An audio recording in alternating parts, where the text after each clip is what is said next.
خوش آمدید ناظرین و سامعین، آج میں پھر حاضر ہوں آپ کے ساتھ ایک نئی ویڈیو لے کے۔ آج کی ویڈیو میں آپ کو بتاؤں گا، اگر کسی شخص نے اپنے خواب میں سفر کرتا ہوا دیکھتا ہے اپنے آپ کو، یعنی اپنے آپ کو کسی سفر میں دیکھتا ہے تو اس کی کیا نشانی ہے۔ چلیے ویڈیو کی طرف چلتے ہیں۔ صاحب خواب میں یہ دیکھتا ہے کہ وہ سفر کرتا ہے، جس جگہ جاتا ہے وہ جگہ پہلے سے بہتر ہے، پہلے سے اچھی ہے، تو اس کی نشانی یہ ہے کہ اس کا حال بہتر ہوگا، یعنی اس کا حال نیک ہوگا، یہ دین اور دنیا کے معاملات صحیح لے کے چلے گا۔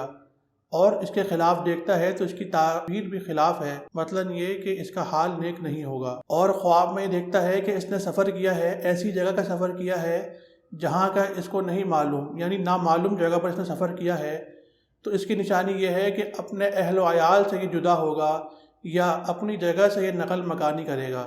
صاحب خواب میں یہ دیکھتا ہے کہ یہ کسی جماعت کو سفر کے لیے وداع کہنے آیا ہے، سفر کے لیے چھوڑنے آیا ہے، یا یہ دیکھتا ہے کہ کوئی گروہ اسے سفر کے لیے چھوڑنے آیا ہے، اسے وداع کہنے آیا ہے، تو اس کی نشانی یہ ہے کہ ایک مدت تک اس کا حال متغیر ہوگا اور اس کا کام بھی متغیر ہوگا، اور پھر اس کے بعد اپنے حال پر آئے گا۔ ناظرین و سامعین، اگر ہم آخر میں اس کے خلاصے کی بات کریں، یعنی اگر کوئی شخص صاحب خواب اپنے خواب میں سفر کرتا ہے، سفر کو جاتا ہے، ایسی جگہ پر جاتا ہے جو معلوم ہے، جس جگہ کو یہ جانتا ہے، تو اس کا حال نیک ہونے کی نشانی ہے، اسے نفع پانے کی نشانی ہے۔ دوستو ویڈیو اچھی لگی تو لائک شیئر کمنٹ کرنا نہ بھولیے گا۔ ملتے ہیں اگلی ویڈیو میں۔ اللہ حافظ۔